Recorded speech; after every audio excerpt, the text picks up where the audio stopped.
아, 그때 다 팔걸. 아, 그때 무조건 샀어야 했는데. 우리가 투자를 하면서 매일같이 뼈저리게 반복하는 후회입니다. 나스닥이 무너져 내리고 시장에 피바람이 불 때 내 계좌의 QQQ 수익률이 파랗게 멍들고 QLD TQQQ가 반토막이 나는 걸 보면서 심장이 철렁 내려앉는 경험을 다들 해보셨을 겁니다. 투자라는 전쟁터에서 이런 후회의 순간들은 절대 피해갈 수가 없습니다. 하지만 언제까지 후회만 하면서 내 소중한 자산이 녹아내리는 걸 구경만 할 수는 없습니다. 오늘 우리는 투자할 때 겪는 뼈아픈 실수들을 낱낱이 파헤치고 이 지독한 후회의 굴레를 끊어내기 위해 어떤 강철 같은 원칙을 가져야 하는지 완전히 끝장을 내보겠습니다.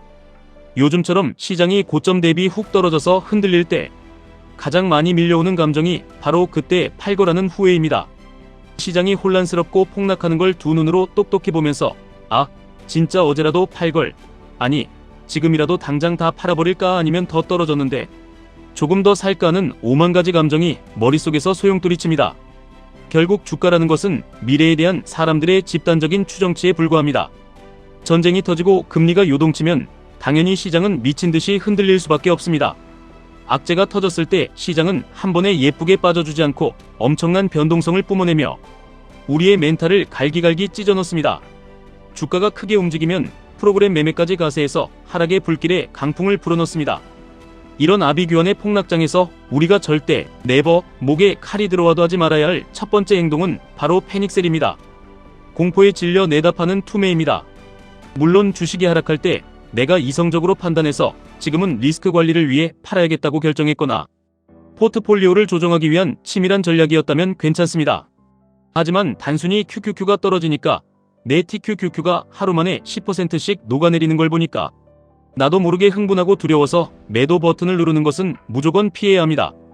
팔아야 하는 이유가 단지 무서워서 아씨 좆됐다 팔아야겠다 이것뿐이라면 절대 팔면 안 됩니다. 그것은 시장의 광기와 혼란에 내 자산을 통째로 헌납하고 휩쓸려가는 패배자의 행동입니다. 어떤 분들은 시장이 폭락할 때 기가 막힌 잔머리를 굴립니다. 앞으로 나스닥이 더 떨어질 것 같으니까 지금 당장 QLD나 TQQQ를 전량 매도했다가 나중에 바닥에서 더 싸게 주워 담아야지 하는 환상적인 계획을 세웁니다. 이거 정말 완벽하게 성공할 수만 있다면 신의 경지에 오른 전략입니다. 하지만 이게 말처럼 결코 쉽지가 않습니다. 이렇게 하려면 주가가 폭락하기 시작하는 그 찰나의 순간에 앞으로 더 폭락할 것을 미리 알고 재빨리 팔아야 하는데 인간의 영역에서 이것을 맞추는 것은 불가능에 가깝습니다. 100번 양보해서 운 좋게 꼭대기에서 팔았다고 쳐도 계속 피를 철철 흘리며 떨어지는 주가를 보면서 도대체 언제 다시 들어가야 할지 그 타이밍을 잡는 것은 훨씬 더 지옥 같은 난이도입니다. 많은 사람들이 더 떨어지면 사야지 더 떨어지면 사야지 하고 벌벌 떨고만 있다가 결국 시장이 무서운 속도로 V자 반등을 하며 회복하는 것을 멍하니 쳐다본 다음에야 뒤늦게 꼭대기에서 다시 불나방처럼 뛰어듭니다. 그럼 나는 내 자산이 회복할 수 있는 황금 같은 기회를 완전히 날려버린 꼴이 됩니다. 바닥에 팔았다가 결국 내가 판 가격보다 더 비싸게 다시 샀다면 거래 수수료와 세금까지 생각하면 돌이킬 수 없는 치명적인 손해입니다. 앞으로 시장이 어떻게 될지는 워렌 버핏 할아버지도 모르기 때문에 이 타이밍을 잡겠다는 얄팍한 오만함은 결국 내 계좌를 깡통으로 만드는 지름길입니다.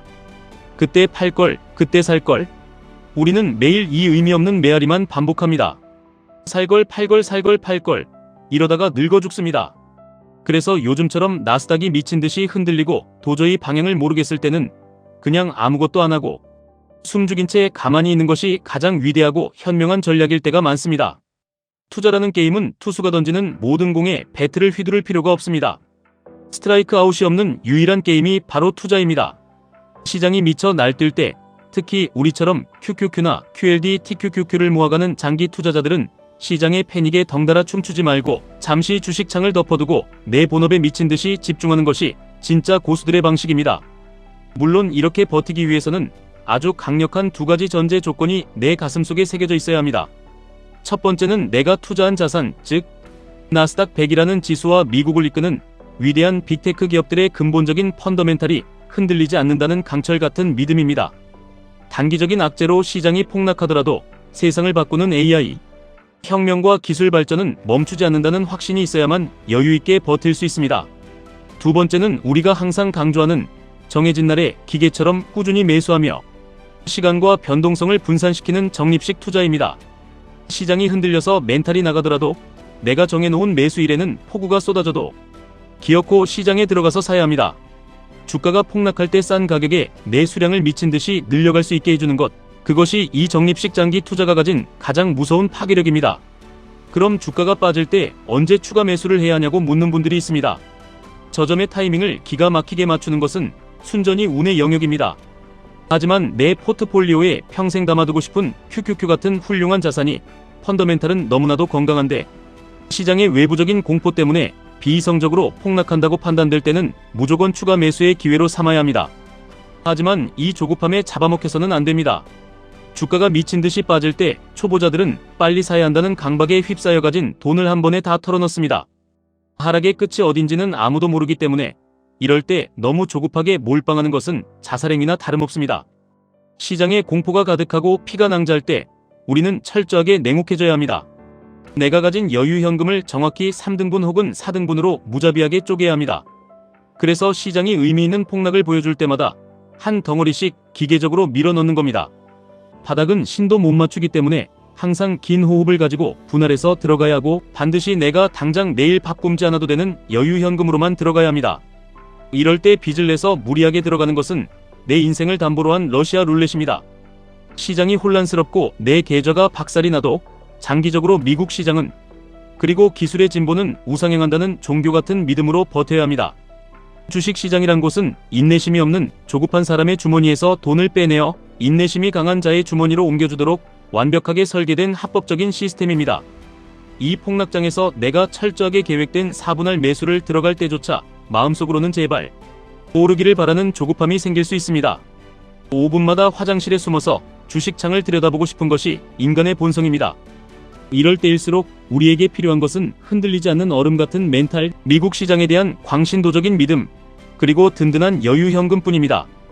그리고 우리가 매일 밤 이불을 걷어차며 두 번째 후회, 바로 그때 살걸입니다.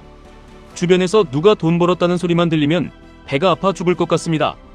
내가 안 산 QQQ가 훨훨 날아가고 TQQQ가 바닥 대비 3배, 4배 미친 듯이 치솟는 것을 보면 마치 내가 내 돈을 길바닥에 버린 것 같은 끔찍한 박탈감이 듭니다.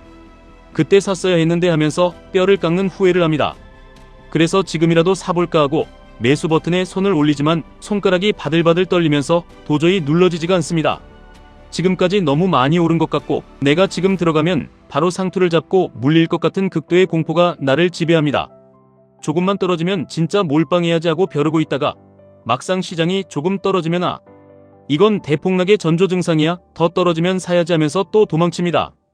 결국 영원히 사지 못하고 구경만 하는 평생 관람객으로 전락하게 됩니다. 그러면서 사람들은 이런 말도 안 되는 핑계를 댑니다. 나스닥은 이미 늦었어. QQQ는 너무 무거워. TQQQ는 지금 사면 미친 짓이야. 나는 이제부터 제2의 엔비디아, 제2의 테슬라가 될 잡주를 밑바닥에서 발굴해서 인생 역전을 할 거야. 정말 달콤하고 멋진 전략처럼 들리지만 현실은 시궁창입니다. 그걸 당신이 도대체 어떻게 한다는 말입니까? 세상에 그 수많은 천재들도 못 찾는 다음 주도주를 방구석에 앉은 우리가 어떻게 찾겠습니까? 포트폴리오의 아주 작은 일부로 그런 도전을 하는 것은 말리지 않겠지만 내 소중한 전 재산을 그런 도박에 거는 것은 투자가 아니라 투기입니다. 우리의 든든한 기둥, 내 포트폴리오의 심장부는 이미 세상의 주도주로 완벽하게 증명된 놈들, 실적을 폭격기로 쏟아내고 있는 위대한 기업들의 집합체인 QQQ와 같은 지수에 묵직하게 박혀 있어야 합니다. 제가 과거에 나스닥이 비싸 보일 때 기술주가 이미 너무 많이 올라서 다들 끝났다고 거품이라고 떠들어댈 때도 뚝심 있게 들어갈 수 있었던 이유는 시장의 타이밍을 재는 요행을 부리지 않았기 때문입니다. 인간의 얄팍한 감정으로 타이밍을 잡으려는 짓은 포기해야 합니다. 그 대신 세상에 돈을 쓸어 담는 위대한 기업들이 모두 모여있는 지수를 주기적으로 꾸준하게 무식할 정도로 분산, 투자하는 것이 이 자본주의 생태계에서 개인이 승리할 수 있는 유일하고 가장 완벽한 방법입니다. 진작 살 거라면서 술 마시고 신세 한탄하는 의미 없는 짓거리는 집어치우고 내일이 되었든 다음 달이 되었든 내 매수 원칙에 맞춰서 기계처럼 내 포트폴리오에 쓸어 담아야 합니다. 그렇게 내 자산을 장기적으로 끈질기게 관리하고 키워나가는 것, 이것만이 진짜 투자의 본질입니다. 마지막으로 우리가 마주하는 가장 기분 더럽고 최악의 후회, 바로 괜히 샀다입니다. 내가 산 주식이 폭락할 때 밀려오는 끔찍한 자괴감입니다. 1000만 원을 벌었을 때의 쾌감보다 1000만 원을 잃었을 때의 고통이 우리 뇌를 2배 이상 잔인하게 찢어놓습니다. 이런 후회가 밀려올 때는 눈을 감고 가슴에 손을 얹고 스스로에게 독하게 물어봐야 합니다. 내가 이 자산을 도대체 왜 샀는가? 남들이 좋다고 해서, 유튜버가 사라고 해서, 요즘 유행이라서, 그냥 남들 다 돈 버는 것 같아서 뇌동 매매를 한 것이라면 이것은 후회할 자격조차 없습니다. 처절하게 반성하고 뼈를 깎는 고통으로 잘못을 뉘우쳐야 합니다. 하지만 당신이 피나는 공부를 했고 남들에게 내가 왜 QQQ를 모아가고 내 젊음의 시간을 투자해 QLD와 TQQQ의 변동성을 버텨내고 있는지 1시간이고 2시간이고 당당하게 설명할 수 있다면 이야기가 다릅니다.